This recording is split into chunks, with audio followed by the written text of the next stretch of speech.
Okay, I think we're ready to start. So welcome to the symposium, Cell Biology Meets Gene Therapy, Challenges of Restoring CFTR Expression in the Lung. My name is Amy Wong. I'm from the Hospital for Sick Children in Toronto. I'm an assistant professor at the University of Toronto. And my co-chair here is Dr. Juan Ionocytes. He's a professor at the University of Saskatchewan.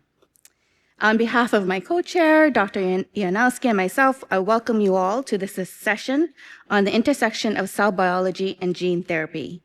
Our aim is to bridge the cellular level understanding of airway epithelium with the design and delivery of molecular therapies to correct CFTR dysfunction in CF. Dr. Ionocytes and I have curated a program that moves from fundamental cellular biology to applied gene therapy approaches. Throughout the next 2 hours, we will examine the diversity of airway epithelial cells, their organization, and what these mean for therapeutic targeting, laying the groundwork for innovative CFTR restoration strategies. So I think I have nothing to disclose. The complexity of the airway epithelium defines both the challenges and opportunity in CF therapy. We now understand that CFTR is not evenly expressed. Some cells, like ionocytes and secretory cells, carry much of the functional burden. This symposium aims to unpack how this cellular diversity shapes therapeutic strategy. We must define not just the molecular tools, but the biological context, identifying who the right cellular targets are, what the consequences of overexpression in incorrect cells could be, and how to achieve precise delivery. Our objective today reflects this integrative approach, connecting airway biology, CF pathophysiology, and the molecular engineering of gene therapy and editing solutions. So our 4 speakers collectively map the scientific continuum from cell biology to therapeutic translation. Dr. Ya-Wen opens by discussing the architecture of the airway and presenting stem cell-based regeneration as a strategy to replace defective CFTR expressing cells. Then Dr. Ruby Wang will show how understanding the diversity and biology of airway epithelial cells, especially ionocytes, can guide the development of more precise cell-type specific CF therapies with iPSC models and CRISPR-based approaches, enabling functional and mechanistic insights into CFTR restoration. Dr. Paul McRae will then focus on the technical and quantitative aspects of delivery, examining which cells must be corrected and to what extent for meaningful clinical benefit. And then finally, Dr. Daniel Siegwer will discuss nanoparticle engineering, showing how synthetic biology and delivery science intersect to enable durable CFTR correction. Whoa, sorry. That's a way. Together, these talks embody the theme of the symposium, uniting cellular complexity and molecular precision. And so without further ado, I'd like to invite our first speaker of this session, Dr. Ya-Wen from the Icahn School of Medicine at Mount Sinai to the podium. Okay. Let's start.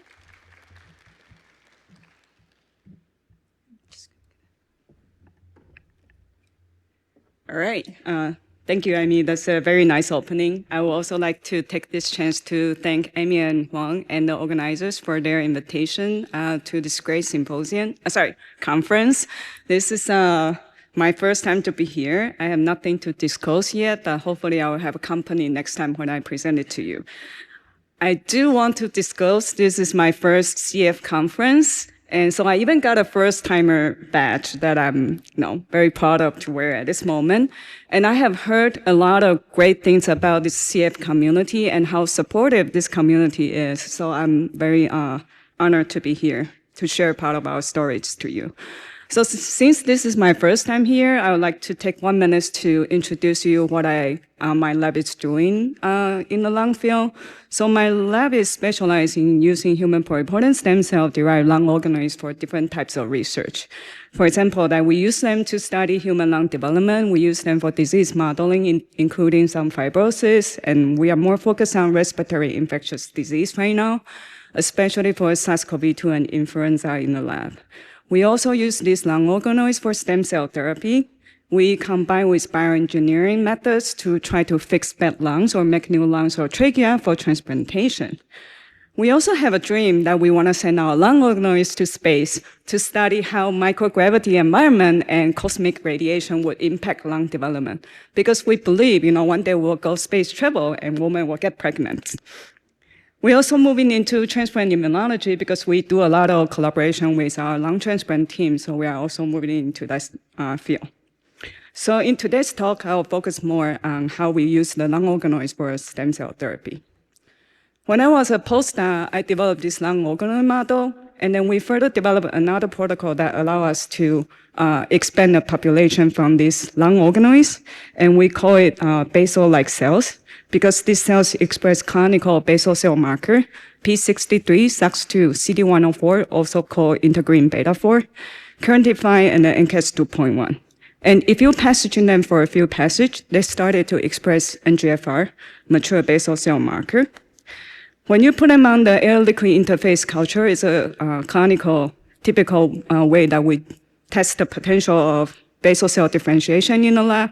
You see these cells, they differentiate into multi-ciliated cells, goblet cells, and club cells. And so we were excited about this. We then took a mouse trachea, ex vivo, removed the epithelium cells from them, and then reseeded our basal-like cells on them. We culture this trachea ex vivo up to 7 days, and then you can see the human cells attach, engraft, and proliferate and occupy a good amount of luminal space on this trachea. So it's exciting to see that we have this population of cells potentially could be used for cell therapy. However, the old protocol still has several different disadvantages if we really want to bring this population into translational application. The first one is we are still using feeder cells to support the expansion of this group of cells. And the second is even we can maintain their multipotency and expand them sort of indefinitely in vitro in the lab, it still takes a very length of time to make them, to make sufficient amount of them to be used to repopulate the entire lung. So we then twisted the thinking a little bit. What if we go back to use the lung organoid? Because we know the lung organoids contains bipotential lung progenitors, which means they can be differentiated to proximal airway cells or become distal alveolar epithelial cells. And the advantage of using just the lung organoid instead of using the basal-like cells is they are three-dimensional culture. So you can actually just put them into the bioreactor and then scale up the production tremendously. And second is, it's relatively requires short time to make them. Once the protocol is set, it takes about 20 to 25 days to make them to the enough amount of numbers to cover an entire human lung. And we're now also able to cryopreserve them at their early stage, so we can ship them to anywhere in the world. So now, with this idea, we come back to the ex vivo mouse trachea. We took the mouse trachea, they epithelialized them, put our organoid cells on it, and 3 days after culture, you see the human cells attach, engraft, spread out, occupy about 70% of this mouse, the luminal space of this mouse trachea. And they form these beautiful epithelial layers on the mouse trachea. And in addition to mouse, we are fortunate to have a very good human tissue supplies at Mount Sinai. So we also obtain tracheas or airway declines for transplantation that we can use for research. So we are a biology lab. We did very primitive bioengineering. So you see we take two syringes, we sort of glue on both ends of the trachea. So when we introduce our human cells in there, the cells won't fall away from the luminal sides of the trachea. And after just a few hours of incubation with these human lung organoid cells, we were able to populate about half of the luminal sides of the trachea. And if we really want to boost up the recell rate, we can actually just flip the trachea to the other side and then recell them again. Or we can do what my students suggested, to buy a hot dog roller, and we just roll the bioreactor on top of the hot dog roller. I'm still consider that because that's much cheaper than scientific devices. So 3 days after we introduced human cells onto this human trachea, you can see our cells attached and spread out along the luminal side. And we also found them actually migrated into the opening that seems to connect it to some mucosal gland. So at this stage, the cells are still highly proliferating, and we believe with time they will be able to populate the entire trachea if there are some spots that we missed. And if we culture this ex vivo mouse trachea or human trachea for about 3 to 5 days, you see the human cells differentiate into this beautiful mature airway epithelial cell layers. And we found all the major airway epithelial cell type, such as basal cells, ciliated cell, goblet cells, or secretory cells. And when I saw this data, what excited me the most was now the beautiful mature airway epithelial cells. And my student was wondering why. And what excited me more is you see these organized mesenchymal cells beneath the epithelial cells. So in this experiment, we actually used completely D-cell mouse or human scaffold. So that means we know our lung organoids already have epithelial component as well as mesenchymal component. It was just amazing to me that the cells know how to organize themselves and then rebuild a human niche to support human epithelial cell differentiation. We also noticed that compared to the epithelialized mouse trachea, D-cell mouse trachea actually have much more beautiful differentiation.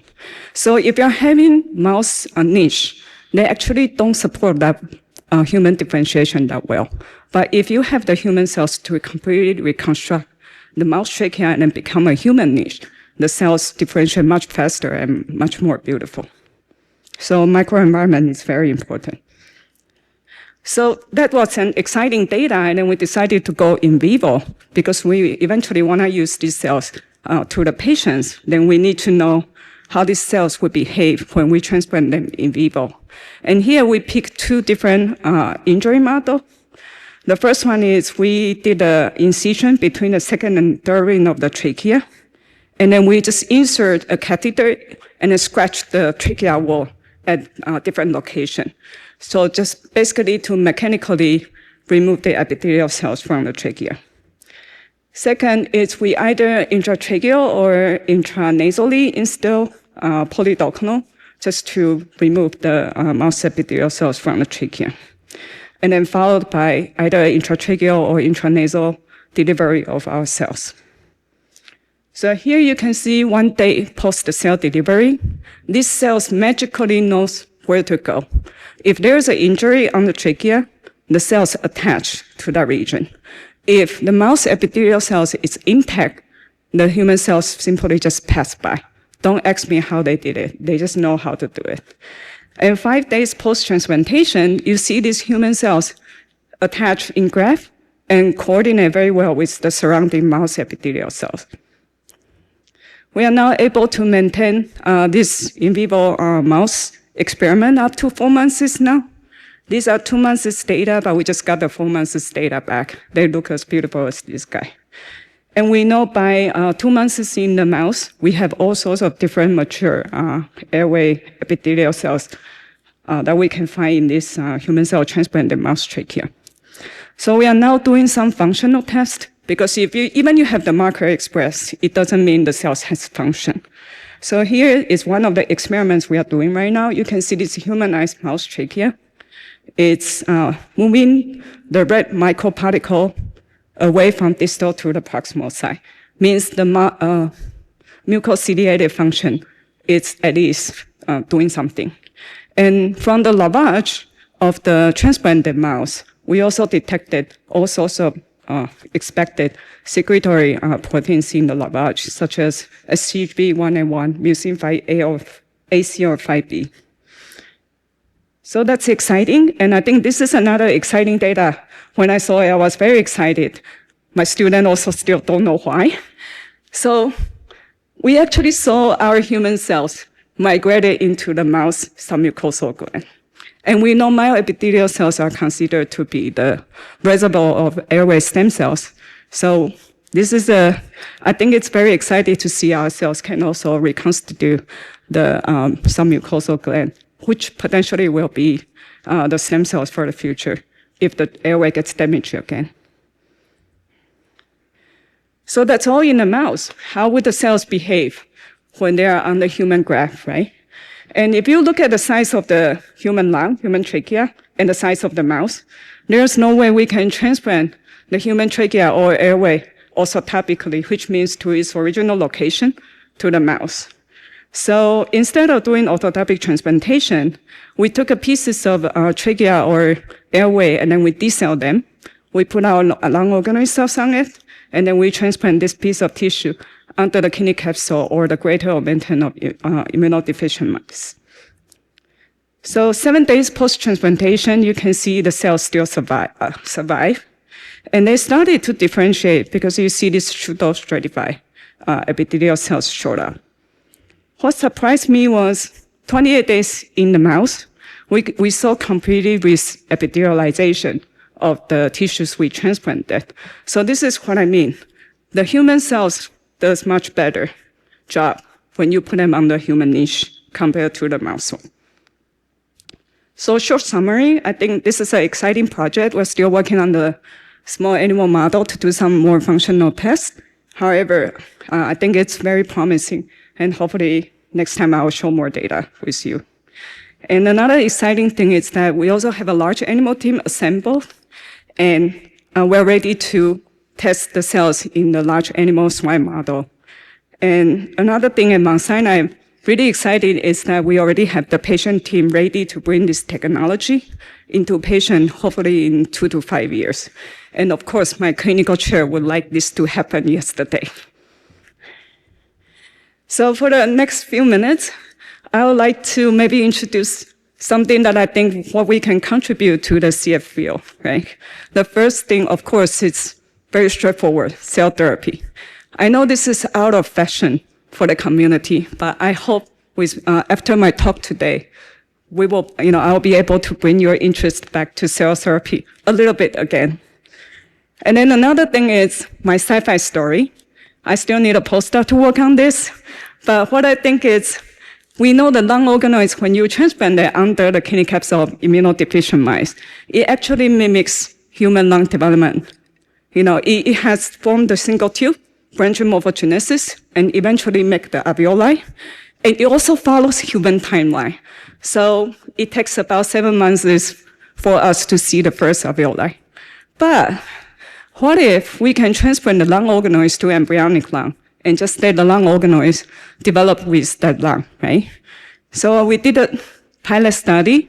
I took a mom, I opened it, I grabbed out the embryo, I inject lung organoids in there. And I put the embryos back, let them stay with the mom, for 48 hours. And then we took the embryos out and do the section of the organoid injected lung.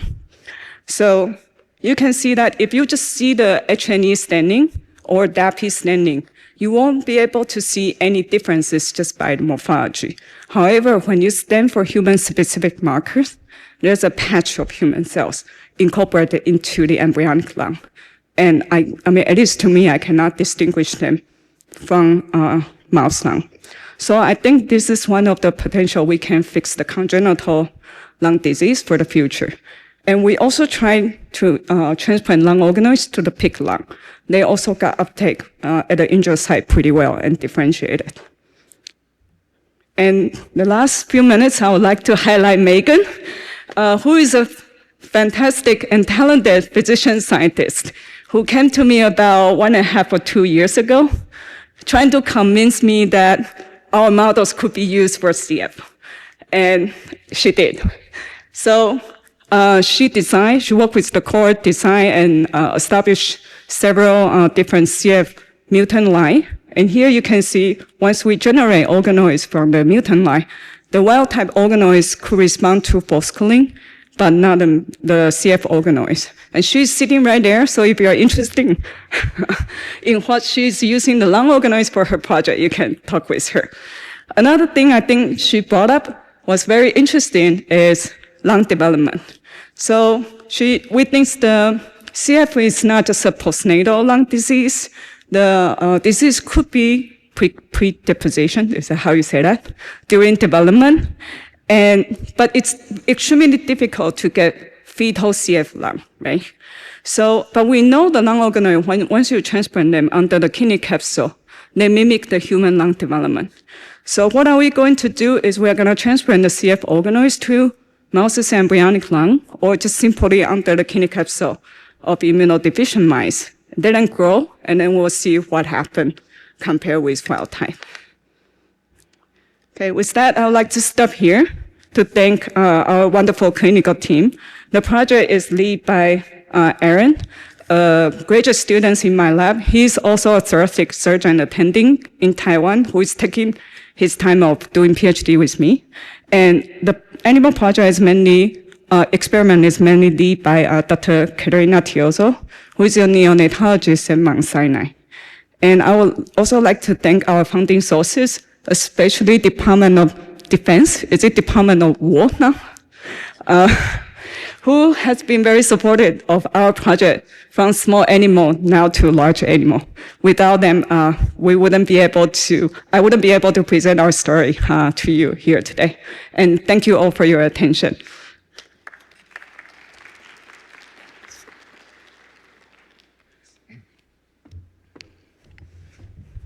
All right, that was wonderful. So do we have any questions?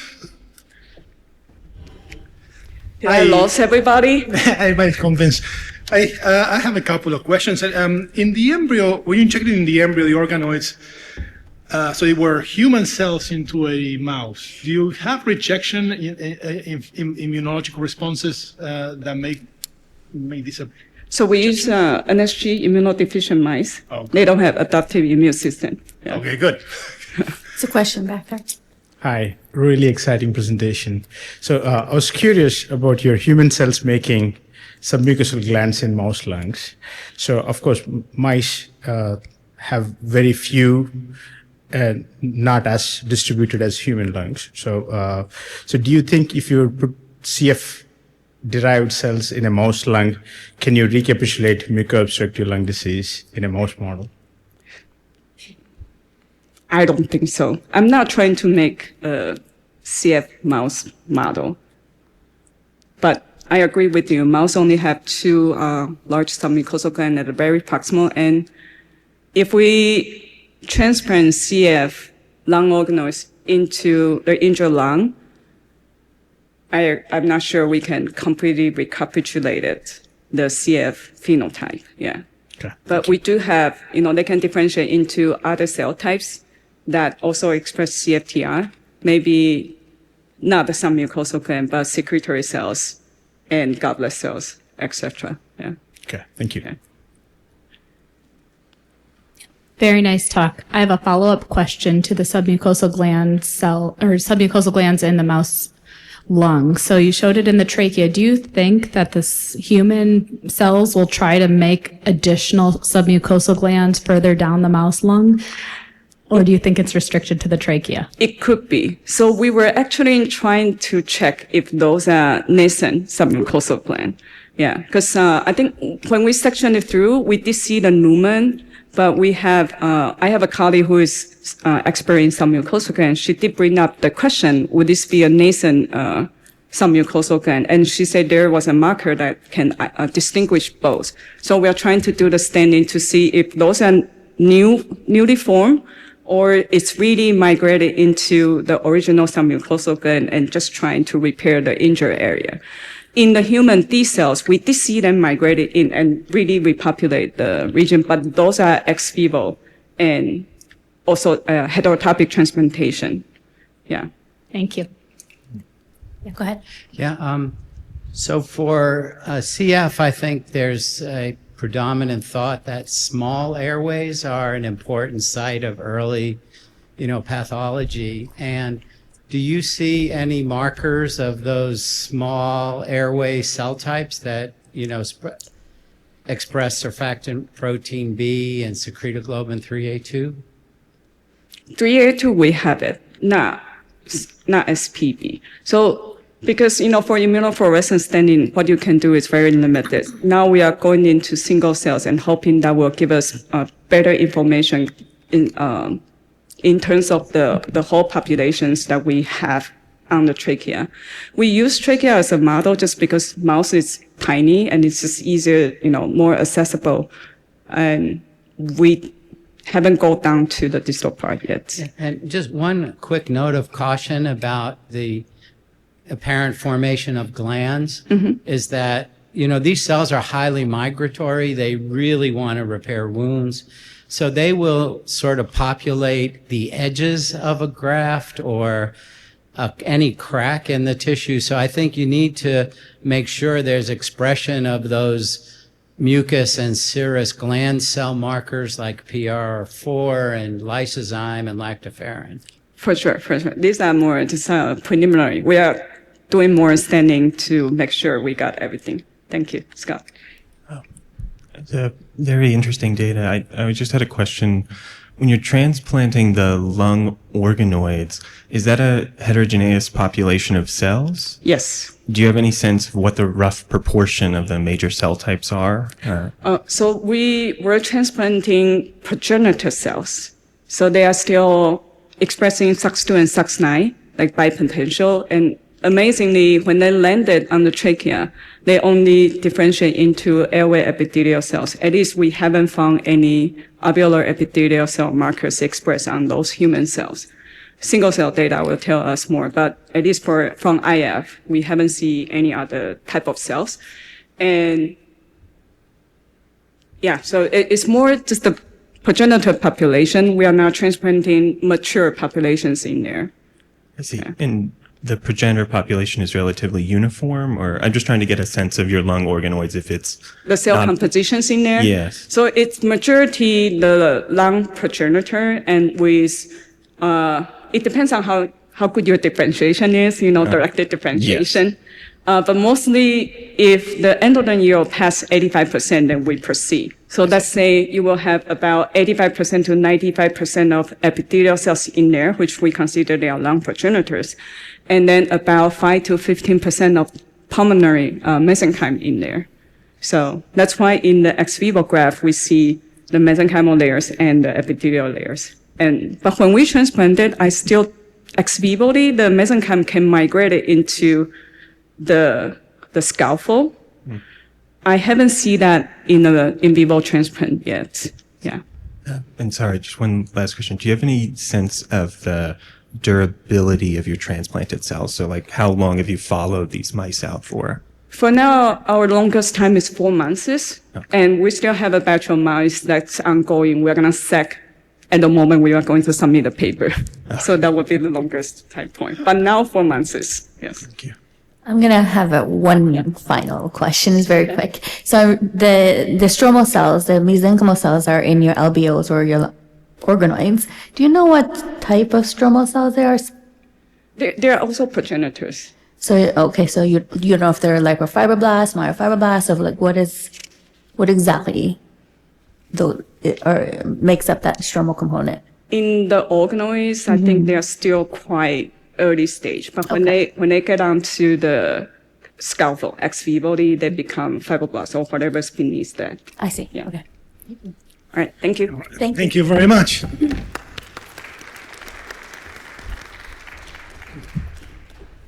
Right. Our next speaker is Ruby Wong from Baltimore Children's Hospital, and she's going to be talking about iPSC-based approaches to uncover ionocyte function and therapeutic potential in CF. This is yep.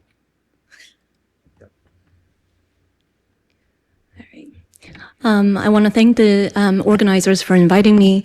It's really a pleasure to be sharing with you the progress in my group in the last few years using an induced purpurine stem cell-based platform to study pulmonary ionocytes. I have no disclosure.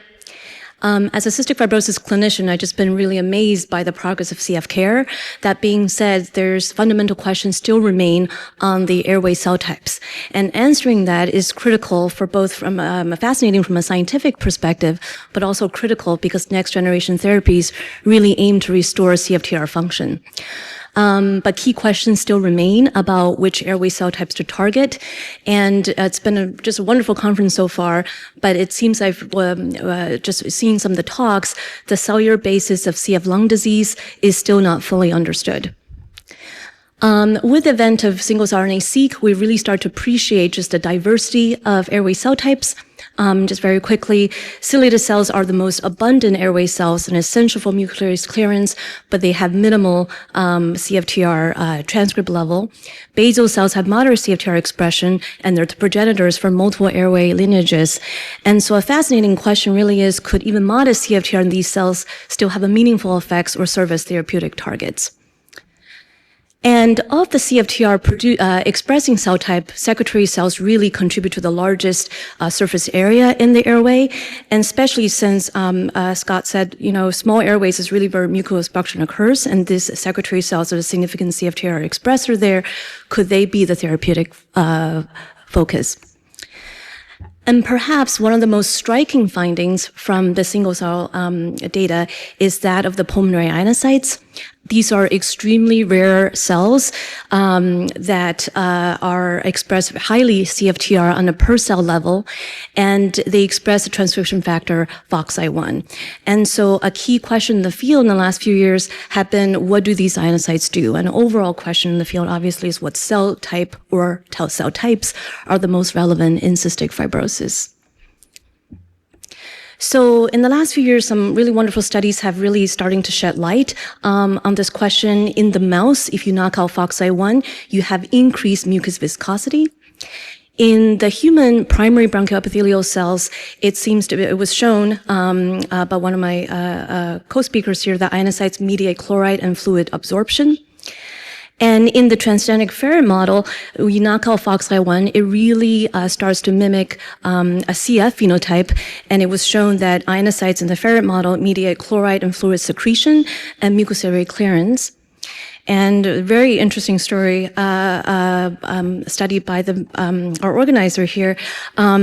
Without genetic modification, in the human HBAC and in the swine model, cell-type-specific ion transport shows that ionocytes really mediate bicarb secretion, and it's important in pH regulation. And perhaps most recently, there was data coming out in the transgenic ferret that CFTR in ionocytes do both. They secrete and absorb depending on the apical chloride gradient. And it's a bidirectional role. So all this is showing me that it seems like ionocyte function is contact dependent, which is fascinating because a few years ago we weren't sure if they're going to do anything. And taken together, this shows that at least it seems to be essential for regulating airway homeostasis. So I would argue that there's still an additional need for human model system to study fundamental biology of airway cells, including pulmonary ionocytes. And preclinical models that really faithfully recapitulate human biology is scarce. Immortal cell lines have really lost a lot of their tissue program and do not represent the heterogeneity in the lungs. And the primary human bronchial epithelial cells are still the gold standard, but there's limited access from diverse populations.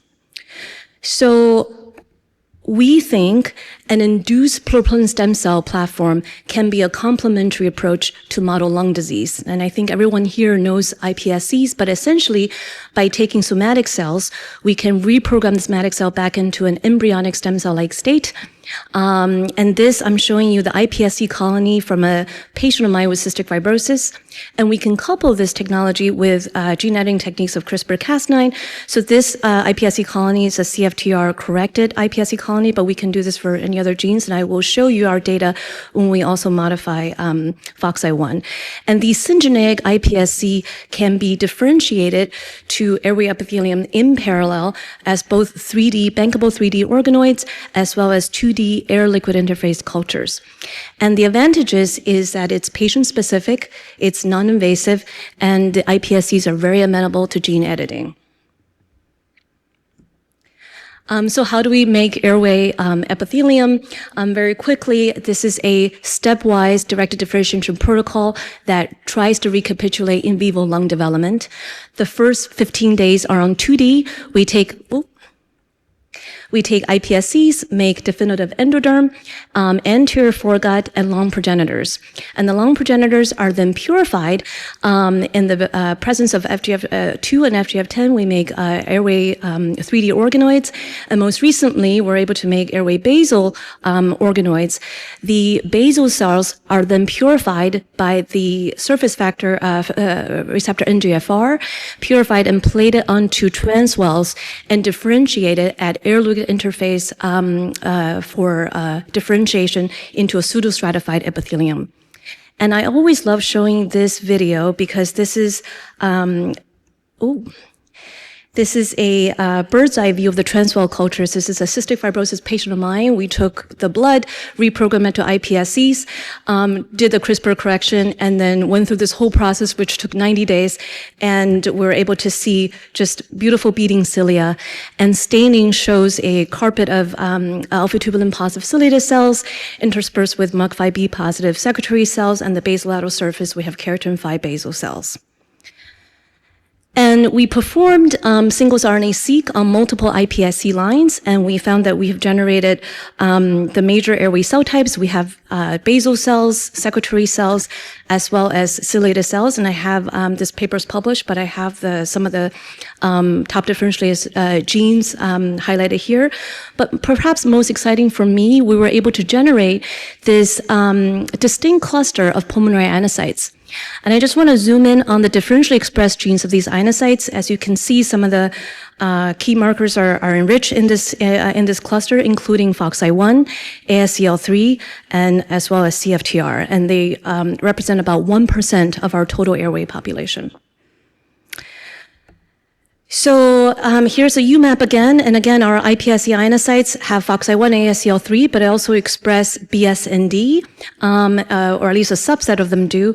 And they also express markers implicated in ion transport, so they express CFTR, subunits of the sodium channel, potassium channel, as well as subunits of the vacuolar ATPase. And then we asked the question, how similar are iPSC airways compared to primary airways? And for this, we compare them both with freshly isolated uncultured lung tissue as well as cultured HBECs, and they line up pretty closely. For example, our engineered ionocytes correlate very well with both freshly isolated ionocytes as well as human primary HBECs compared to the other cell types. And regarding ionocytes, here are the panel of some of the top ionocyte markers. And our iPSC ionocytes express these markers at very similar frequencies and levels as our primary ionocytes. So I think taken together, I hope to have convinced you that we have made cells that are very similar to what is found in nature.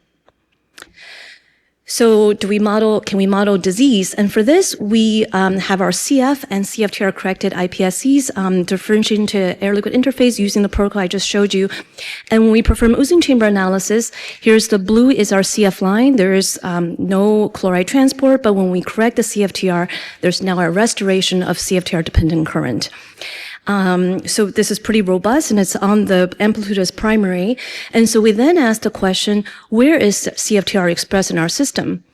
So we found that in our system, most of the CFTR positive cells are secretory cells, about 60%, and about 7% are ionocytes. However, on a per cell level, the iPSC ionocytes express CFTR very, very highly. And on a protein level, in fact, this is a CF iPSC airway, every single CFTR positive cell was correlated to a FOXI1 positive ionocyte.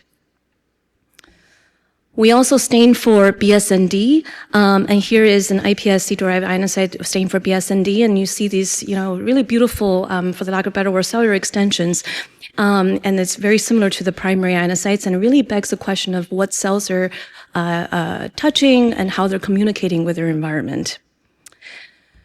So to really get at the function, we also chose to modulate FOXI1, and because it is a key transcription factor in many organisms and tissues. And to do that, we generated FOXI1 knockout iPSCs working with Torsten Fleger from the Harvard Stem Cell Core by CRISPR-Cas9 inserting biallelic frameshift mutations upstreams of the FOXI1 functional domain, and we validated by Sanger sequencing. And both the FOX1 wild type and FOX1 knockout iPSCs were then differentiated to airway using the protocol I just showed you. And this project is led by a junior faculty in my lab, Stuart Rollins. And we found out that Machiel FOXI1 did not seem to affect the efficiency of differentiation, and especially when it pertains to the formation of lung progenitors. Here I'm showing you this carboxypeptidase M. Both lines generated CPM about 8 to 12%, and both lines are very efficient at forming basal cells, and 80%, more than 80% are NGFR positive basal cells. And when those basal cells are plated onto air-liquid interface, both FOXY knockout and wild-type lines are able to form pseudostriate airway epithelium with very comparable membrane integrity as measured by transepithelial resistance. So we asked the question, when we disrupt FOXI1, do we eliminate ionocytes? Here on the left, we see a wild-type airway. As you can see, there again, these I think, very beautiful BSND positive ionocytes, about 0.5 to 2% sometimes of our airway. And when you knock out FOXI1, these cells are now absent. And also you see a significant decrease in ionocyte markers of ASCL3, mature marker of BSND, and then also a 50% decrease in the CFTR transcript. And then we asked the question, well, how does it change other airway cell types? And we found out that as the knockout cultures are differentiated at air-liquid interface, the FOX1 knockout airway started to phenocopy a CF H-back airway with the development of this very thick, tenacious mucus. Especially after 3 weeks, my team tells me they have to sort of wash out the mucus every day. And that's validated by increased MUC5B staining, and as well as some of the increase in secretory cell markers as well. Whether this is a direct or indirect effect, I am not sure right now, but we're in the process of interrogating that. So what happens with the function? So we did do Usen chamber analysis. This is with symmetrical buffers. We found that we gave amiloride. There's a comparable response to amiloride from both lines, showing that there's a comparable sodium transport. The blue is a FOXY1 knockout line. When you give forskolin, there's a pretty robust response to forskolin, and it's CFTR mediated because when you give the inhibitor, it decreases. In contrast, the FOXY1 knockout line had a significantly decreased CFTR-dependent current, about 70% reduction, which I believe is what was shown in the ferret as well. So this shows us that if FOXY1 deficiency does reduce CFTR-mediated chloride transport, and in this particular system with this condition, it seemed to be secretion. We then asked the question, well, now if you restore FOXI1, do you restore ionocyte differentiation and do you restore that CFTR-dependent current? And to do that, we generated FOXI1, doxycycline-inducible FOXI1 overexpressing line using a piggyback transgene with the FOXI1 2A mTERI cassette. And the expression is pretty robust and silencing resistance. We have doxycycline dependent mTERI positive FOXI1 cells. And then when we do the differentiation, directed differentiation to airway, again, we saw the efficiency was pretty comparable to its parental line. We get about 8 to 10% of CAPM positive cells, as well as very high efficiency of forming basal cell in terms of NGFR. And then when they are cultured on air-liquid interface, if you give doxycycline, you see a significant increase in FOXI1 transcript, BSND transcript, and we see a doubling of our CFTR transcript as well. So what happens to the function? Here we have the blue is now when we give doxycycline, when this line is differentiated air-liquid interface, when we give doxycycline, you see now a rescue of, now we have a pretty robust response to forskolin that is CFTR dependent. And in contrast, the parental line, which is a FOXI1 knockout parental line, there's a continued dampened response to forskolin. And we think that's attributed to lack of ionocytes. So this shows us that when you re-express FOXI1 in a FOXI1 knockout background, we're able to restore ionocyte differentiation and restore CFTR-mediated ion transport. And because, one of the key question is, how does ionocytes modulate CF lung disease? We did a proof of concept experiment when we took iPS basal cells from a CF background, so delta fibroid homozygous, and we mixed it with basal cells, iPS-derived basal cells from this doxycycline-induced FOX1 inducible line, and we mixed it at 20-to-1 ratio. And these mixed basal cells were allowed to differentiate at air-liquid interface, and 5 days later, we added either vehicle or doxycycline to turn on the ionocytes. And then here's the oozing chamber analysis. And as you can see, when we do not turn on doxycycline, just the vehicle control, there is a flattened, no ion transport. But when you activate, when you give doxycycline, there is now a partial restoration of CFTR-dependent ion transport. So it seems to be that when you add wild-type CFTR ionocytes, even a small portion was able to rescue significantly the defective CFTR-mediated ion transport in a CF airway. So this was very exciting for us. My last data, so it seems like the ionocytes are really rare, and so it's really critical to study what governs their differentiation. And this project is led by a very talented postdoc in my lab, Ruth Love, and she found that there is actually a temporal regulation of ionocyte differentiation implicating Notch. So she found that when the basal cells are first plated onto air-liquid interface, and you give Notch inhibition with DAPT, you get a significant decrease in secretory cells, which is known, and then also a decrease in BSND positive ionocytes. However, when you inhibit Notch later on, 3 weeks post-airlift, you still get a significant decrease in secretory cells, but now you don't get that decrease in ionocytes. And in fact, we see an increase in BSND positive cells as well on a protein and as well as on a transcript level. So in summary, I hope to have convinced you that iPSCs can be differentiated into common and rare airway cell types with recapitulation of CF phenotypes. When we disrupt FOXI1, we do eliminate ionocytes, and we also alter airway composition. When ionocyte loss reduces CFTR-mediated ion transport, that is restored by re-expression. And then wild-type ionocytes do rescue CFTR function in a delta 508 airway epithelium. For the future, I think, we definitely need to perform some deeper molecular profiling to really define some of the ionocyte subtypes. We already see there's some BSND negative, FOX1 positive cells, and it will be really interesting to see, to really study the function of these subtypes, and also how our genetic perturbations affect other airway cell types, especially when it pertains to the expression of ion channels in the other cells. And I know that I just showed you short circuit current and chloride transport, but we really want to expand our functional assays to include ASL height, pH regulation, and mucociliary clearance. And it'll be really interesting to really study how ionocytes communicate with the surrounding cell types, because I agree, it's really the whole airway surface homeostasis that's important here.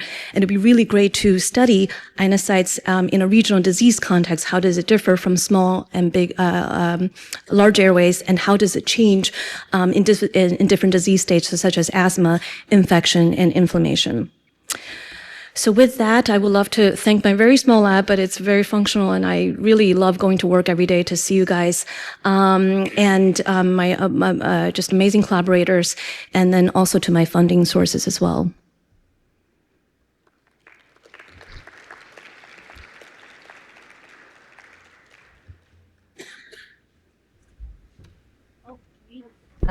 Thank you. Questions? Adapt, reminded me that I worked on Notch once upon a time. Did you look at jagged or serrate expression in your system to see if it patterns around the DAPT responsive cells? Yeah. On the top of my head, I don't remember. We did do bulk RNA sequencing that we're still mining through the data. After the talk, I'd be happy to sort of go over some of those genes with you. And then Ruth Love is also there that we could delve that. But on the top of my head, I don't remember. All right, thanks. Hi, I'm Yi from the foundation. I'm just curious, after you knock out the FOXI1 and then overexpression. FOXI1s, did you, after differentiation, in this case, did you test the different cell line? And after differentiation, do you find in the different cell line is have some FOXI1s, expression? For example, besides the ionocytes in the secondary cell, base cell still? Yeah. I guess if I'm understanding the question right, when we overexpress FOXI1 Yes. line, do we find a difference in the other cell types? Is that Yeah. correct? Yeah.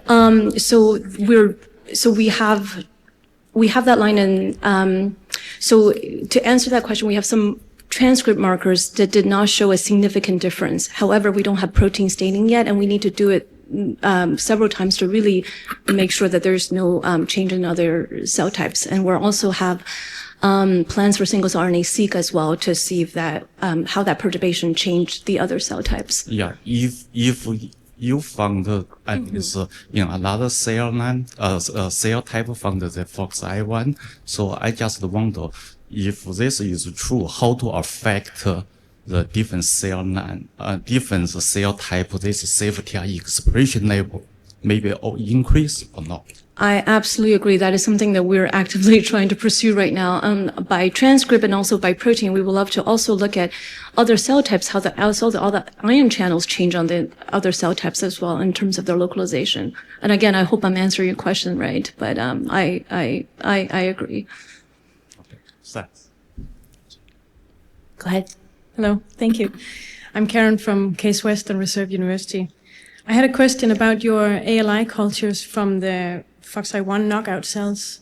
When do you treat them with DOX? Is that during the differentiation process, or is that after they are all polarized?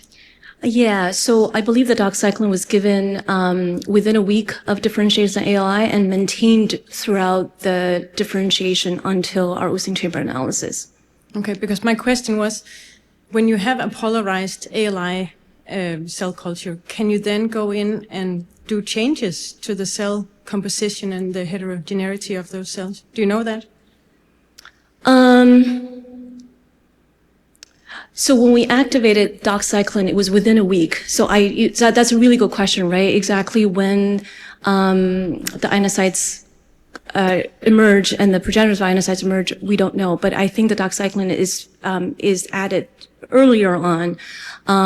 So that's when and then that's the one time point. But we actually need to do a more characterized time points of acting dox at different times to see how that affects ionocyte emergence.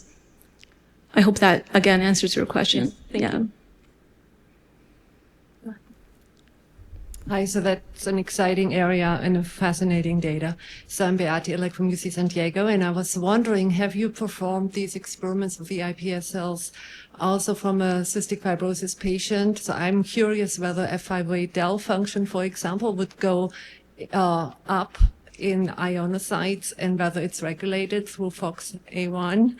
And what the mechanism is for the CFTR processing then, if we would think that through for F5A del, for example. Yeah, we actually have plans to generate the FOX1 knockout in a CF line, in a delta 508 del. I think comparing CF and CF and CFTR corrected, there's no difference in ionocyte sort of numbers at this point, but I don't know.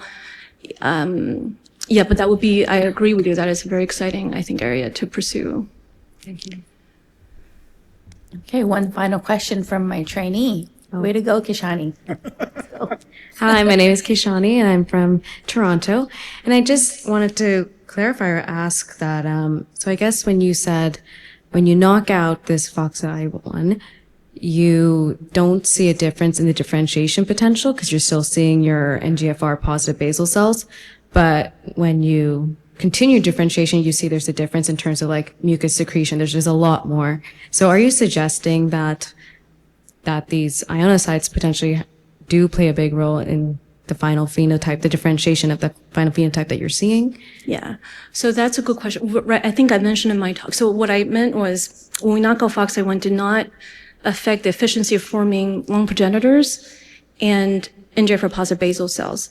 And we do see the phenotype that they're starting to phenotypically look like a CF airway. So whether that's direct or indirect, and whether that represents a cell fate change or if it's because of FOXI1 or because of the sort of the environment, I don't know yet, but we have plans to sort of tease out that effect. But at this point, I simply do not know. Okay. Does that? I think it's to be continued, I guess. It's to be continued with single-cell RNA-seq profiling and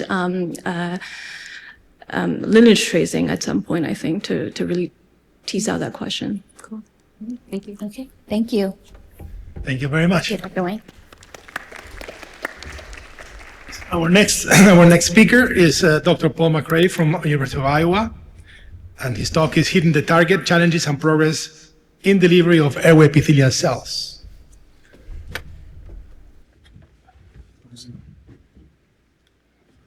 Oh, yeah. Right here. And I'm gonna, there you go.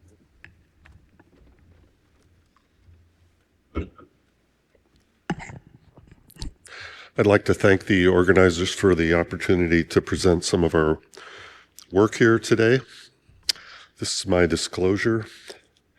In the talk, I want to overview some target cells for genetic therapies. I think I'll breeze through this as the last speaker covered this nicely. Barriers to reaching target cells and some strategies to overcome them. And I'm going to focus on airway delivery, either with ribonucleoproteins or with viral vectors, and present some data from adenine base editing and prime editing from our work. So we just discussed this. I think it's good to remind people that the airways have very complex structural anatomy. There's 23 generations of airway branches, with the airways becoming progressively smaller and the epithelial structure changing as you go from the large cartilaginous airways that have a pseudostratified columnar epithelium and submucosal glands. That's for about the first 8 to 10 generations. And then as the airways become smaller in the bronchi and the terminal bronchioles, you get down to a more cuboidal epithelium. And so the target cells do change somewhat related to regional anatomy. Across this spectrum, we've heard about ionocytes, high-expressing CFTR cells, secretory cells, MUC5AC, CFTR positive cells. In the submucosal glands, both the serous and mucus cells express CFTR. And in the small airways, secretory cells are expressing CFTR. So what cells need CFTR? Clearly, there are surface and submucosal gland cells that do, as do the rare ionocytes. Secretory cells dominate the expression in normal human large and small airways, and these terminally differentiated cells will turn over, and the rate of turnover is going to depend on the disease state. But I think we could all agree that if you could correct CFTR and progenitor cell types, this would restore function in the terminally differentiated progeny cells.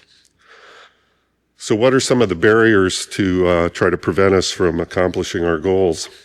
The secreted and tethered mucins at the cell surface, also secreted antimicrobials and mucociliary transport are barriers. Tight junctions at the epithelial surface, and those can affect our access to basal cells. And the receptors or proteins that viral and non-viral vectors will glom onto can be distributed apically or basolaterally, and access to stem or progenitor cells may vary regionally, as I touched on earlier. One approach to improve access to cell types of interest is the way you formulate the vector. And we and others have been working on this strategy for more than 20 years. Opening tight junction can enhance delivery for many viral and non-viral vectors, and there are several ways that this could be done. This could allow access to receptors and entry pathways that might be unavailable from the apical surface. And one recent example from the work of Ashley Cooney and Pat Sin is hypertonic saline. So we all know hypertonic saline is FDA approved, can be nebulized, is safe for people with CF. It's cheap and it's generally not detrimental to the titers of viral and non-viral vectors when it's mixed with them. For several things I'm going to show going forward, we're going to use primary air-liquid interface cultures of CF or non-CF epithelia grown at the air-liquid interface, where they can form a pseudostratified columnar epithelium that's similar to the large airway anatomy. So in these experiments, Ashley used adenovirus as with expressing GFP as a reporter, and did a dose response of different concentrations of sodium chloride from 1 to 7%, and saw a dose-dependent increase in GFP expression. And on the lower left panel, the percent GFP positive cells were quantified by flow cytometry, and you see the dose response. And on the lower right, we see that we had access to the three major cell types in this model: basal cells, ciliated cells, and secretory cells, and transduction increased in a dose-dependent manner. Next, she used an adenovirus expressing CFTR to see how the formulation affected our ability to correct chloride transport. And in the left short circuit current tracing, you can see when adenovirus was applied without the formulation, shown in purple, we got a small bump in chloride current, but pre-treating with vector and sodium chloride formulation gave us near wild type currents as quantified on the right side. So we saw similar improvements in transduction of airway epithelia for lentivirus and AAV vectors when they were formulated with sodium chloride, and we also saw improved delivery efficiency for adenovirus and lentivirus in animal models. And I'll refer you to the paper below, Ashley Cooney and NAR from last year. So sodium chloride formulation is a simple means to improve the delivery efficiency for many viral and non-viral vectors. It's cheap, you ought to just try it. Another approach to improve transduction is to modify vector capsids or envelopes. So we hypothesized that we could change the tropism of AAV vectors by screening a library of peptide-modified capsids.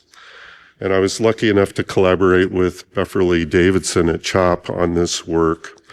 And all the library work was done in Bev's group. So we took 3 parental serotypes, which we'll term A, B, and C here, and modified them to create variant libraries. To create these libraries, random heptamer sequences were inserted into an exposed loop of the airway tropic parental capsid plasmids. And shown diagrammatically here, the round 1 library had about 1 million peptide variants per capsid serotype. We applied these vectors to the apical surface of CF and non-CF airway epithelia, and then 2 weeks later harvested the cells, and the viral genomes were isolated and repackaged into a new library, which had a diversity of about 75,000 modified capsids. This was again applied to cells, and in the output of that, next generation sequencing was performed and analyzed to generate a third round library that had about 400 capsid modifications that were capable of DNA entry and RNA expression. And following the analysis of the third round application, we selected 20 capsids for further evaluation using GFP vectors. So in our first studies, we've applied these to non-CF airway epithelia. We started with 50,000 vector genomes per cell in the presence or absence of the augmenter doxorubicin, and we looked 2 weeks after applying. To orient you here in these boxes, I have the A capsid series, the B capsid series on the right and the C on the bottom. You can see in all cases we got an increase in transduction if we added dox to the cells after they were transduced, but we also saw several capsids where there was a signal in the absence of dox. And this is quantified further here with the y-axis being the percent GFP positivity, and we benchmarked these to the 2.5T AAV capsid that we've used in the past. And we noticed also that the C4 and C5 capsids had some interest. This thing is touchy. C4 and C5 capsids had some interesting transduction in the absence of dox. So from this work, we selected 10 capsid variants for more detailed studies. When we looked at the cell types that were transduced after applying these to the apical surface, looking at the 3 major cell types by flow cytometry, we saw a signal in NGFR, basal cells, secretory cells, and tubulin positive cells. And interestingly, some of the B and C series capsids showed enhanced transduction of secretory cells, as shown in red. Ashley also looked at whether sodium chloride formulation enhanced transduction and saw a particularly interesting finding with the C5 capsid, where there was a marked increase in the transduction efficiency when the vector was formulated with sodium chloride. And this stimulated her to look at a further dose response. So we started here with MOI of 5,000, which is 10-fold lower than what I showed you earlier. And then she went down further to 2,500, 1,000, and even a 500 MOI, and saw interesting levels of transduction as quantified below here. And there is a signal in the absence of doxorubicin also. So we looked further at all the capsid series. I'll show you some data here from the C capsid series. We noticed that in the absence of dox, there's an increasing expression after 4 to 8 weeks. On the left side here, you see in the presence of dox, there's a level of expression at 4 weeks. And on the right-hand side, in the absence of dox, you see gradual increase in expression over 4 to 8 weeks. And in the presence of hypertonic saline, we saw an increased transduction by the C5 capsid. So the next thing that we did is applied the C5 capsid expressing a CFTR delta R expression cassette. We used a cell line that's homozygous for W1282X that Scott Randell kindly provided for us. And in this first experiment, we compared it to an adenovirus expressing CFTR, and we saw similar levels of restoration of chloride transport with both vectors. So in this project, we've identified new capsid variants with improved transduction in primary airway epithelia. And I didn't show all the data here, but we have lung-tropic AAVs now that can transduce human, pig, non-human primate, and mouse airway epithelia at higher levels than currently available AAV vectors. And therefore, they have the potential to improve the therapeutic index. And Ashley Cooney has poster 219 that has more information on this if you'd like to learn more. I want to talk about some gene editing work in the last part of my talk here. First, adenine base editing, a strategy to repair individual point mutations in CFTR. It doesn't require double-strand breaks and is active in mitotically quiescent cells. So to repair, all stop codons have an adenine residue, and these base editors convert AT pairs to GC pairs. So in this project, we delivered ribonucleoproteins using amphiphilic peptides, and we did this work in collaboration with David Gee and colleagues at Felden Therapeutics.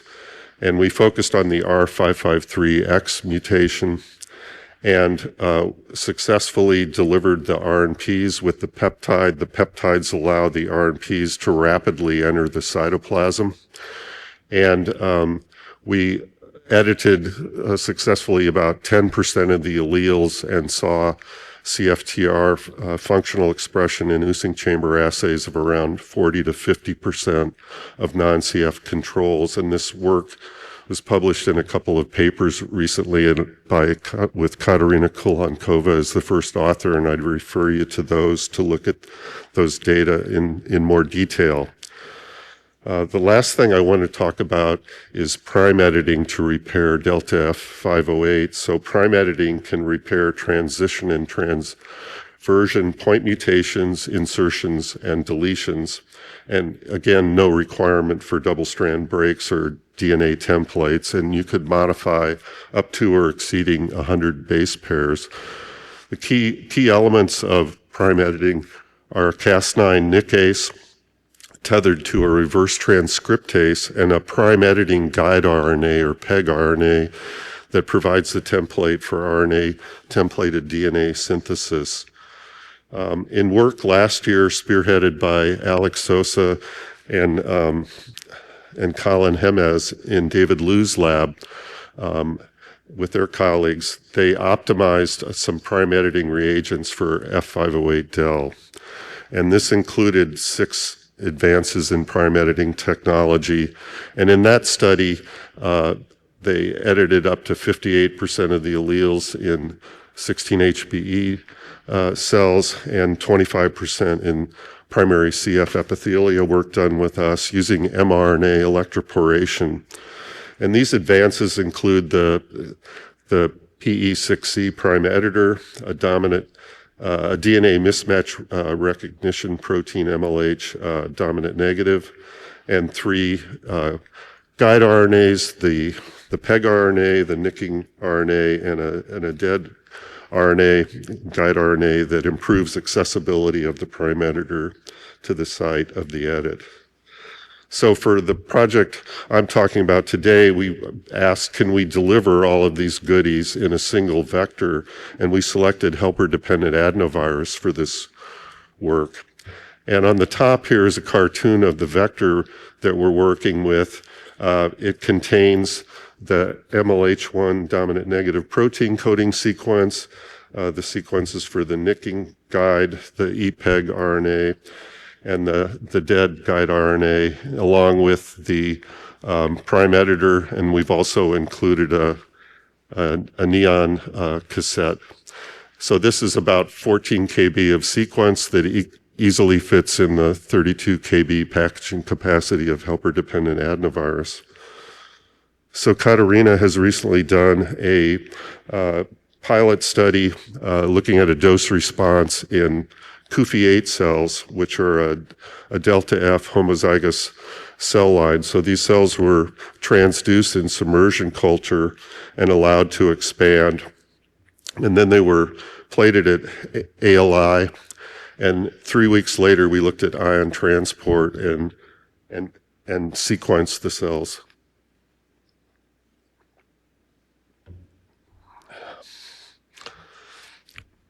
So I just want to show you some representative tracings from the chloride transport assay. So here we're looking at short circuit current, and in the light blue line are the mock transduced cells.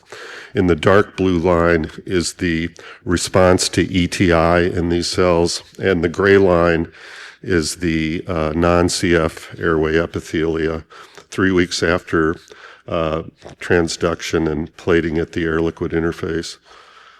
And so with increasing MOIs of the vector, we see some increasing chloride secretory currents.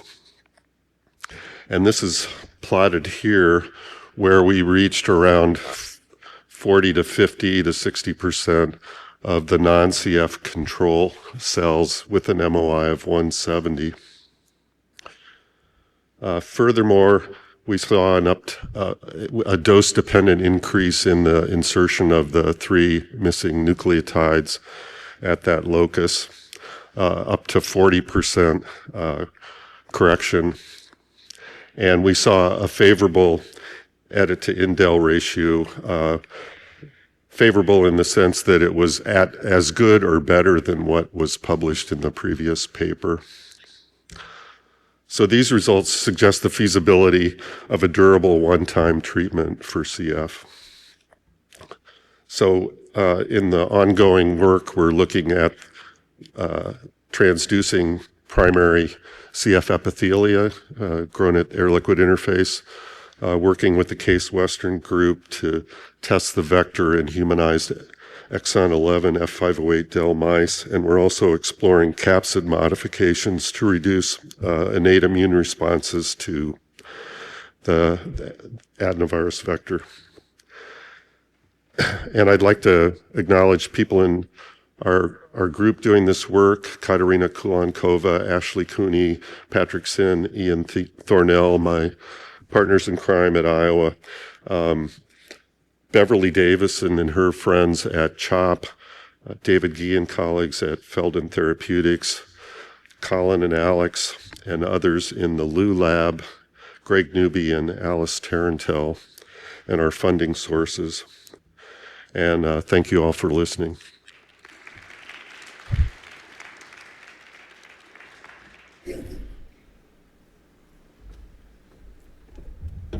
I was hoping I could crowd surf out here, but it's just not going to happen today. All right, so we have time for questions. Yeah, Dr. McCready, lots of interesting leads on how we can improve some of these approaches. So I was really intrigued by the salt story. So all those increasing concentrations of salt that was tested with the viral vectors, was that in fully differentiated ALI cultures, or were they at seeding? Are you talking about the ad at the end or the AAV? The AAV one with different concentrations of salt. The AAV work was all done in fully differentiated ALI cultures. So that's great. So did you guys see any changes in the cells because of the presence of salt? Like, for example, change in resistance or their change in survival and things like that? No, the cells seem to tolerate transduction with the AAV vectors quite nicely. And we didn't see any changes in the composition of the major cell types by flow cytometry. We didn't see any leakiness or inability to study the cells in at the using chamber. Okay, fantastic. Thank you. Okay, thanks. Yeah. Hi, Paul. Hi. So when you did your screen with the peptides and the AAV, you basically enriched for ones that worked the best. Is there any common sequence between any of these peptides that you inserted? And that's the first question. We haven't delved into that really deeply. What I do know is that every capsid that we're looking at has a different insertion, but I don't know. I think, how do these things work? Well, it could be that they bind to something on the cell surface better than the previous, than the parental capsid. It could be that it has to do with some entry step or some post-entry step. We really have absolutely no idea how putting a 7-mer on the surface of these capsids is modifying their tropism, but it's something that we want to learn more about. And the follow-up to that is, so you always kept each virus with one capsid, but it's unlikely that you need all of those receptors on the capsid to enter the cell and bind. Have you thought about doing a mixing experiment where you take your 3 best capsids and co-transfecting and getting a AAV with receptors that have different tropism, but then you wouldn't have just to basal, just to ciliated cells. You'd have a kind of kind of a Frankenstein's monster. Sense. Are you suggesting like take the best of the best and put them on one capsid? Yeah, Or that's right. Because what you'd get is a fraction of each of the best on one virus. Because it's unlikely you're going to need all of the capsid proteins to enter the cell, right? yeah, we haven't done that. It's an interesting thought. We have been starting to do some co-transduction experiments because we're also interested in using these for split intine type delivery strategies. And it might be possible that combining two different capsids for that kind of work could be beneficial, but we don't know at this point. Yep. Thank you. Wonderful talk as always. I have a question about your delta R CFTR cargo in your AAV system. Have you done forskolin titrations on that to look at the activity under conditions of lower stimulation, and how does it look? Yeah, that's a good question. The simple answer is no. The delta F construct we're using was the one that Linda Ostergaard and Mike Welsh published years ago, and we haven't tweaked that in any way. All right, thanks. I think we have one last question. Well, a wonderful body of work. So, there are kind of two strategies for gene therapy. One is, repeated therapy into columnar cells that would survive, express CFTR for a period of time. And the other one, of course, is to access stem and progenitor cells to do gene editing.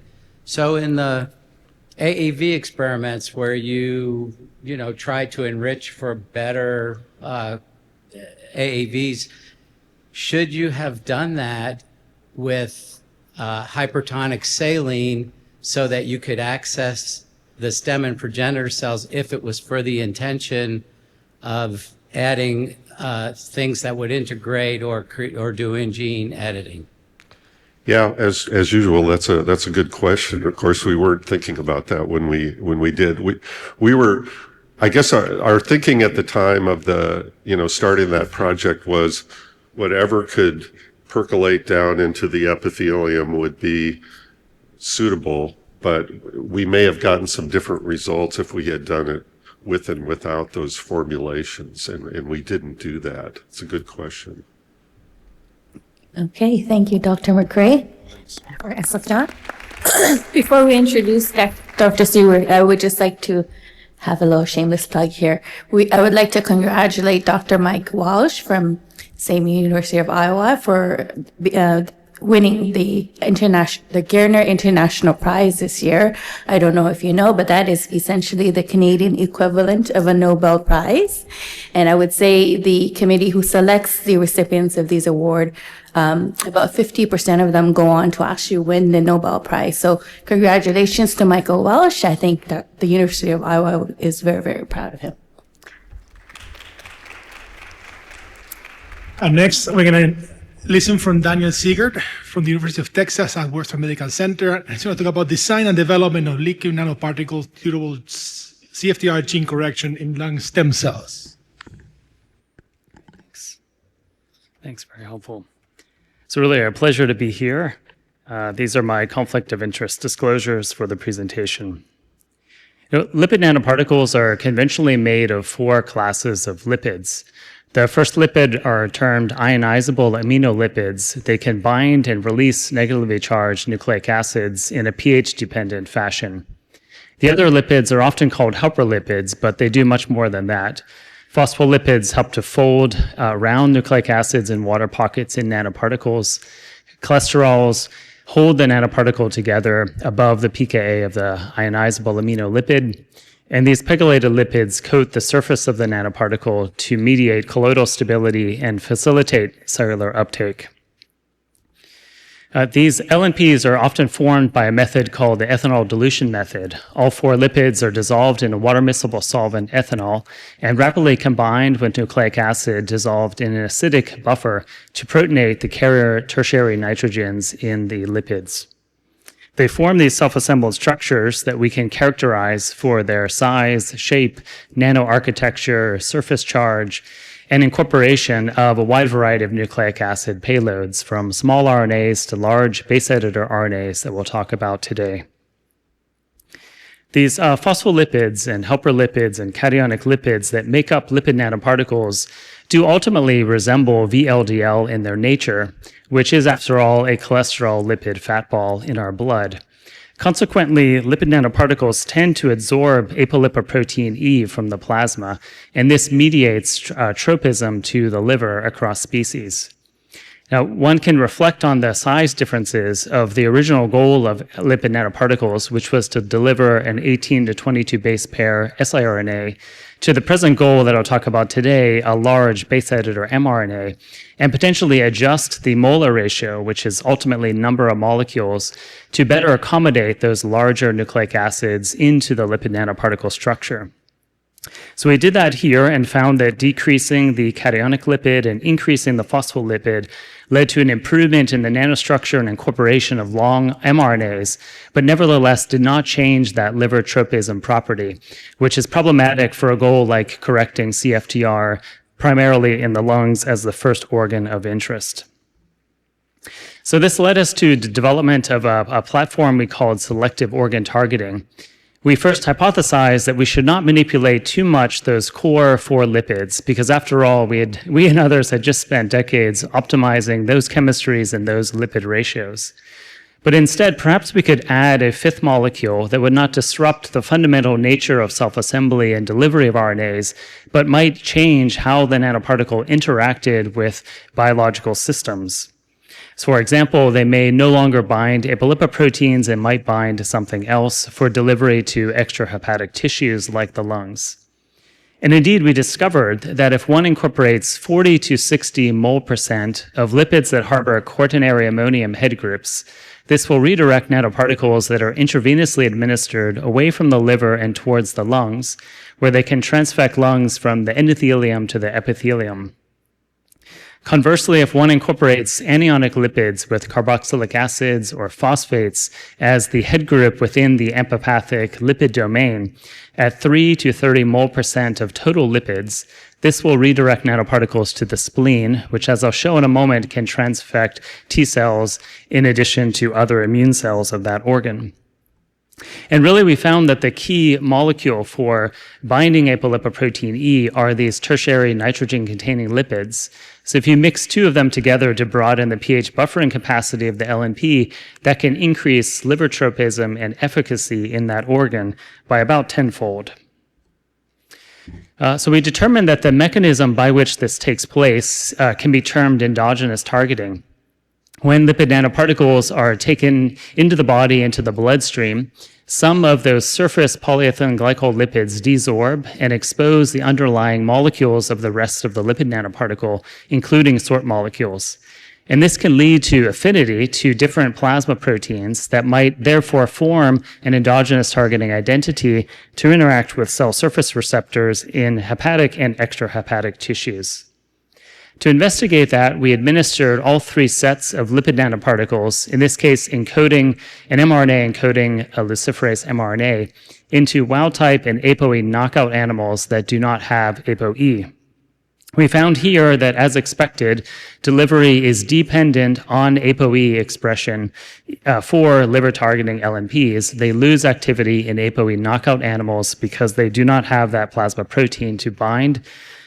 Conversely, spleen sort and lung sort LNPs are not ApoE dependent, and that's because they become most highly enriched in proteins beta-2 glycoprotein 1 and vitronectin, whose cognate receptor is alpha V beta-3 integrin, a receptor highly expressed across lung cells. So these LNP systems then can be used for hepatic and extrahepatic delivery. For example, Esther Alvarez Benedicto, who now works at the CF Foundation, utilized the spleen-targeting lipid nanoparticle formulation to encode a CAR, a chimeric antigen receptor, in an mRNA. These can then transfect T cells and create in situ CAR T cells that were able to extend survival in an aggressive model of lymphoma. Now, similarly, we developed a strategy whereby incorporation of these reactive lipids could enable tropism to stem cells within the bone marrow. We are able to transfect high degree of stem cells in the bone marrow, as well as engrafted leukemia cells that resided in the bone marrow. So this provides just the opportunity to use lipid nanoparticle technologies to transfect cells in the liver as well as cells in other organs. Which of course brings us to cystic fibrosis, whereby a primary goal would be to deliver nanoparticles that encode for genome editing components to cells in the lungs, including basal and progenitor and stem cells, that might lead to long-term durable responses in animals and hopefully someday in humans. As Paul just described, there are barriers to entry, both from a nebulized point of view, including the mucus, as well as barriers from the blood side, including the endothelial cell barrier, whereby one may need to endow transcytosis properties into the synthetic nanoparticles to travel across the organ. So these investigations took place over the last 6 years, roughly, and we aim to utilize lung-targeting lipid nanoparticles to first deliver CRISPR-Cas9-based genome editors that may enable homology-directed repair in the presence of short, single-stranded DNA. Alternatively, one may explore base editing or prime editing correction modalities that may have certain advantages or disadvantages in correcting CFTR across a variety of different CF-relevant models.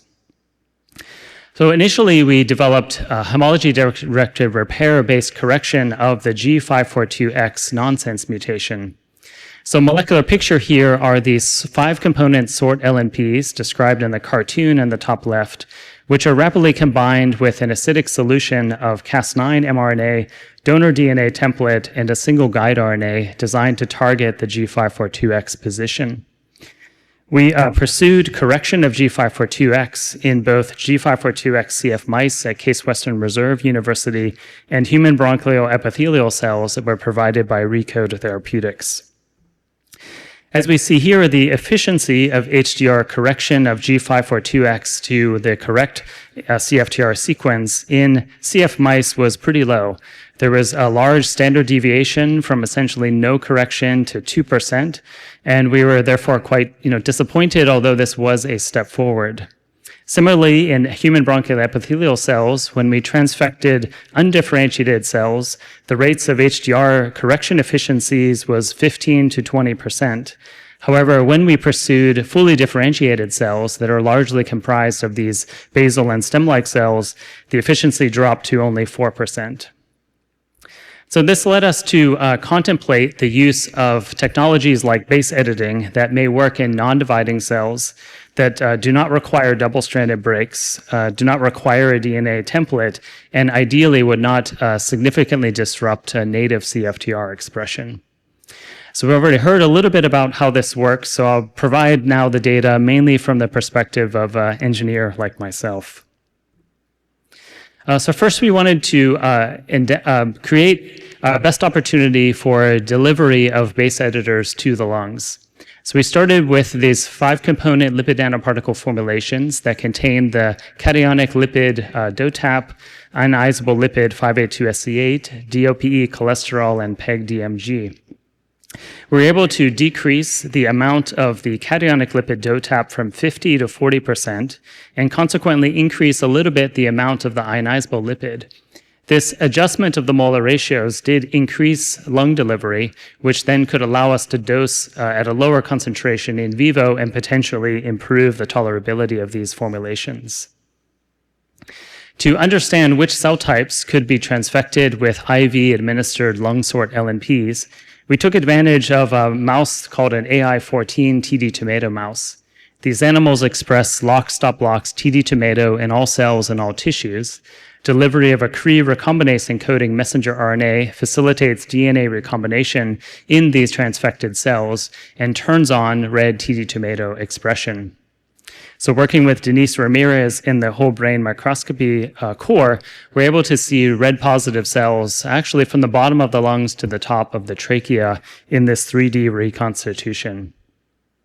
And this setup allowed Yihui Sun and Sumanta Chatterjee in my lab to pursue an experiment that took about 1.8 years. Essentially, we wanted to know whether delivery to these cell types, such as stem and progenitor cells, would be possible. And if it's possible, what would be the long-term consequences of those events if they were to take place? In clinical trials now, one is seeing durability in liver editing out to 3-4 years after single administration. It's, I think, unknown what the durability may be in the lungs, and that we thought that this experiment might help to illustrate what could be possible in that domain. So Ya-Wen formulated Cre recombinase lung sort LNPs and administered 2 times at 2 milligrams per kilogram. And then we sacrificed groups of this large cohort of animals from 2 days to 660 days after administration of those LNPs for analysis by a number of different readouts. So strikingly, we observed persistent TD tomato expression throughout the lungs for the entire 22 months of the study. The images on the left are excised lungs from each of these animals, n equals to 3. And the right-hand side is quantification of the TD tomato signal, which was strikingly persistent throughout the duration of the experiment.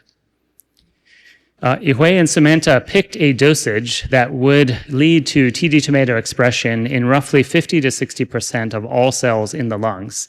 We picked this dosage to allow the signal to potentially go up or down over time to illustrate what may be the durability or lack thereof in this setting.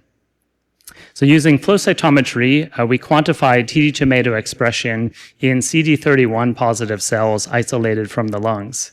And we did find that 95% of those cells were red, and that red fluorescence persisted for the entire 660 days.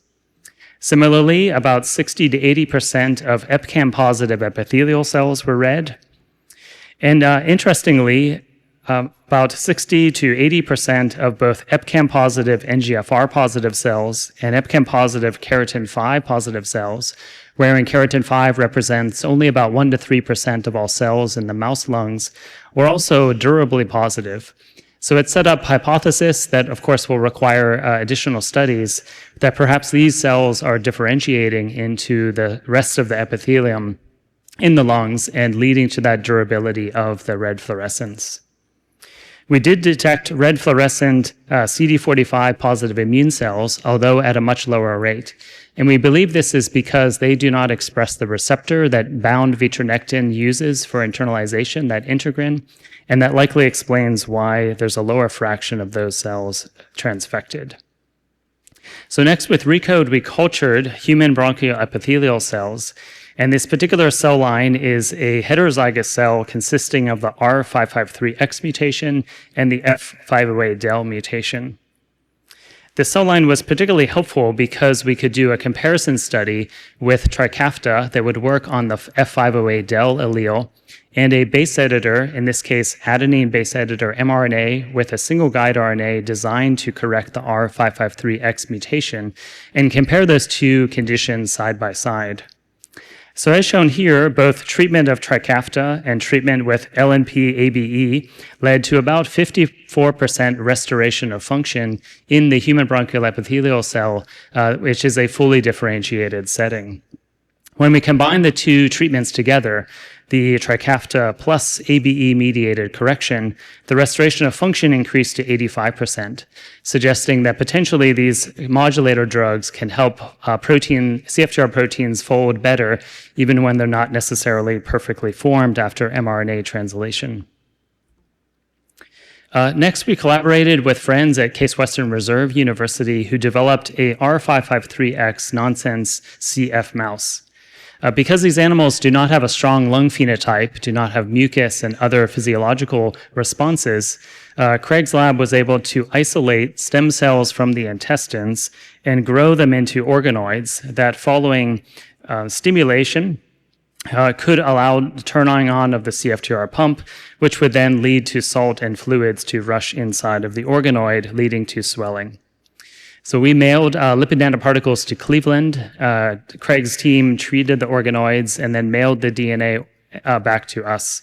We sequenced the DNA and found that about 50% of the DNA was corrected with the adenine base editor to the correct sequence.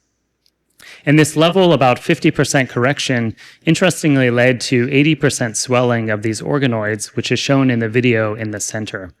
So now that the CFTR pump is functional again, and these are video images that Craig's team took, the organoids now swell in response to forskolin, and we're able to detect this physiological correction behavior. And finally, we formulated this ABE mRNA along with single guide RNA targeting correction of R553X at a 2-to-1 weight ratio. We administered 1.5 milligrams per kilogram total RNA intravenously once. These LNPs, again, were mailed to Cleveland. Craig's team isolated the lungs and mailed them back to Dallas, and we used magnetic bead separation methods to sort out cells from different populations. So using next-generation sequencing, we're able to quantify between 10 and 50% correction of the targeted DNA across the whole lungs, trachea, and NGFR-positive cells, which is really exciting because it indicates that non-viral strategies have the possibility to correct stem cell populations, and coupled to the durability readout, it appears that this correction, if achievable in humans someday, may indeed be long-lasting. So I see that I still have 2 or 3 minutes. So I'd like to paint a little picture of things that we're doing right now that might improve where we are today.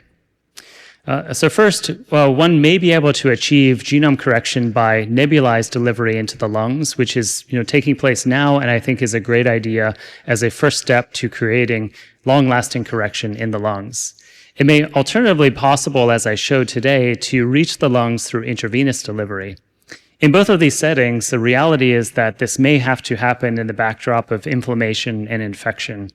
So in collaboration with Professor Raksha Jain's lab at UT Southwestern, we infected these AI-14 TD tomato mice with Pseudomonas and then delivered lung-targeting lipid nanoparticles to determine whether or not the levels of editing would go down in infected animals. And fortunately, the levels of editing were the same across all of the relevant cell types, indicating that at least coming from the blood side into the animal, that this is a strategy that may not be sensitive to inflammation and infection as a backdrop. Second, we're using this quaternary ammonium lipid called DOTAP that has a sketchy clinical history. So it's important to evaluate other lipids that may be better tolerated or more potent and safer to use in future applications.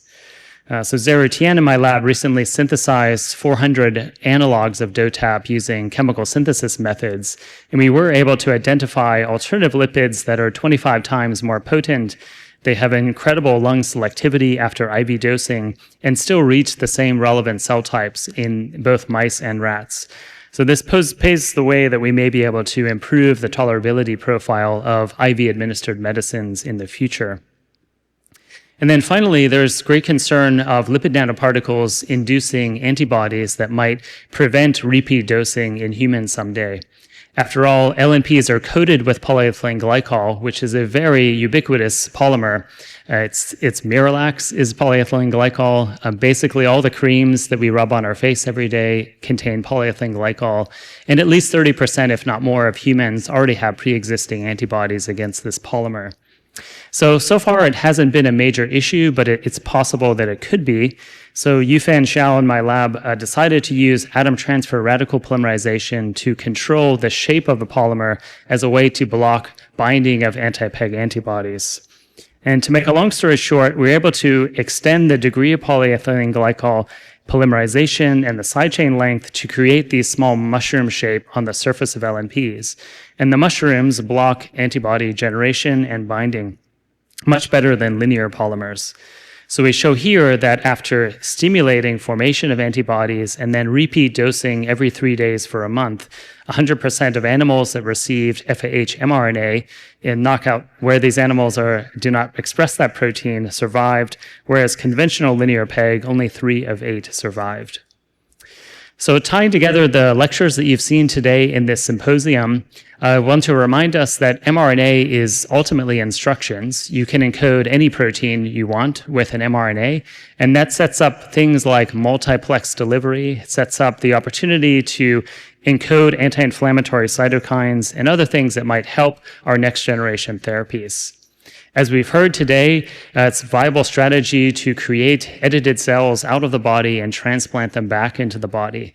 So the fact that lung-sort LNPs can transfect stem cells suggests that maybe these could be useful tools for others in this field to edit in careful ways those cells for transplantation.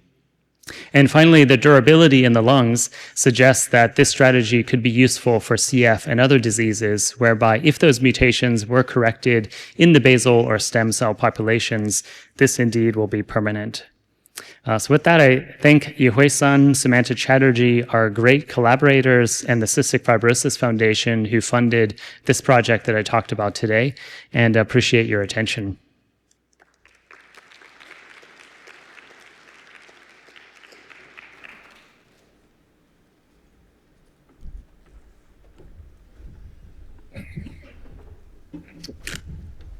All right. Any questions for the speaker? Sure. The right first, yeah. Thank you. A lot of questions. Hi, Dan. Thanks for the exciting talk. I was interested about the profile of, I think it was these charts here where you're showing the turn on and durability after Cree delivery in the TD tomato mice. Yep. And the one that was keratin 5 positive, it looked like it took an extra 2 weeks to reach its initial peak. And I was wondering what you thought about that, what could underlie it. Is it that those cells are maybe more quiescent and they just take longer to actually express protein? Yeah, it could be possible. And we did see a rise in that first 48 hours. So actually, it's around 72 hours that the peak TD tomato expression is taking place. I don't know why it took a bit longer for the keratin 5 population, but I think it's possible there may be, some expansion or something like that. Thank you. Yeah. Thanks, Greg. Yeah. Hi, Dan. Great Hi. talk. The lung sort LNPs, you showed the incredible importance of the corona that forms in the plasma. So you were talking about aerosol delivery ultimately. Yeah. Do we have any idea of the corona that forms in the airway lumen, either in normal or, inflamed lungs? Thanks, Scott. That's a great question. We did evaluate the protein corona, which is the association of lipid or really any particle with blood plasma proteins in blood from mice, rats, dogs, non-human primates, and humans. And we see vitronectin in the corona of all of those species. We did have that question because now LNPs are being nebulized by 3 companies into the lungs, and they may also form corona. So we tried really hard, but we couldn't get a good answer yet. And the concentration of proteins turns out to be much lower in the bronchial lavage compared to the blood. So whenever we did the study, we just saw background noise, and there wasn't anything that we could pull out. But I met somebody at University of Iowa recently who sent me some protocols to concentrate all the BALF. So I think next time we're going to try some concentration methods, and then I hope to have an answer the next time we talk. Hi, Dan. That was a great talk. Two questions. Number one, I'm looking forward to your paper on these new variety of next generation lipids. The question is, are they still cationic in nature or are they ionizable? And then the second question is, you see beautiful sort of cross from the endothelium. Usually, typically LNPs have been stuck in lung endothelia. Mm-hmm. What made these LNP cross through and reach the basal stem cells? Yeah, it's a really, really good questions. The lipids, they still do harbor cationic character. I think it's necessary to bring proteins like vitronectin in proximity to bind onto those lipids when they become exposed on the surface of the LNP. However, we found that it's not only charge. In other words, there are plenty of charged lipids in that library that do not bind these proteins and do not deliver to the lungs. So it does seem to be a process that requires a charge element, but has a layer of complexity that's deeper than just electrostatic interaction alone. And then in terms of the mechanism, we're hard at work, and about 4 years in, it's a really hard puzzle. So we have ruled out a couple of things. So we've delivered these extrahepatic LNPs in the backdrop of eliminating exosomes, and that does not change anything. So I don't think it's exosome-mediated transfer at this time.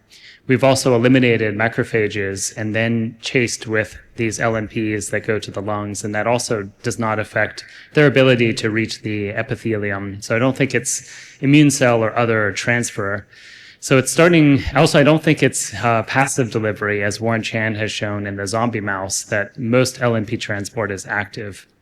So we're pretty sure that it's transcytosis, and it's mediated by these integrins across the lungs, but we need more definitive data in different models to really prove that or disprove that as a mechanism. Perfect. Thank you. Mm-hmm. Dan, wonderful presentation. In the systemic delivery experiments that you showed, what does the submucosal transduction look like? And sort of as a follow-on to the previous question, in the rudimentary glands of the upper trachea, do you see any transduction there when you deliver by blood side? Yeah, thanks, Eric. Because all my friends are here. I promise I didn't plant these questions, but all my friends are here. We don't have, I think, definitive data there, but we do see the trachea is the red cells across the trachea. So I don't have at my fingertips those details, but yeah, would love to follow up on that one. Thanks. Mm-hmm. Hi, Dan. Finn Hawkins from Boston University. Hi, Finn. The chemistry is amazing, but I've spent the last couple of years being in talks with everyone trying their latest vector, trying to target the basal cells. And it works in every cell type, but it just can't get this unique stem cell population. And as somebody who spent 10 years studying those cells, I basically want to ask you, how convinced are you that you've truly targeted basal cells? You mentioned 1 to 3% of the cells in the whole lung are basal cells. And in the mouse, that's true because they're basically not in the lungs, but they're highly enriched in the trachea. So my question is, have you carefully looked by more just standard methods like flow in the trachea epithelial cells, or by just immunostaining showing that you're clearly targeting those basal cells? Because flow wouldn't be a particularly traditional method for a standard lung biologist like myself. Yeah, it's good questions. So the keratin 5, at least when we analyze, and also the AI-14 are genetically engineered animals, so their fraction of cells, including immune cells in the lungs, is a little bit different. They have all the same cells, so we're not worried about that, but the fractions are a little different. So we find about 1 to 3% are keratin 5 positive. A much higher fraction are NGFR positive in that particular setting. So we do separate the trachea from the rest of the lungs. So we're able to differentiate positive cells in those two different areas. And recently we performed extensive single cell sequencing analysis of really conservatively isolated red cells from both mice and rats. And we were able to confirm positivity in all of these stem and progenitor cells. So we're putting that together into a manuscript for peer review, and the data will be there at some point in the near future. Does it approach the efficiency of 50, 60%? It does, and remember, we picked a dose of half of all the lungs. So with LNPs, we can go higher, and so all of the numbers I showed are higher with higher dosages or repeat dosing events. Thank you. Yeah, thank you. All right, thank you very much.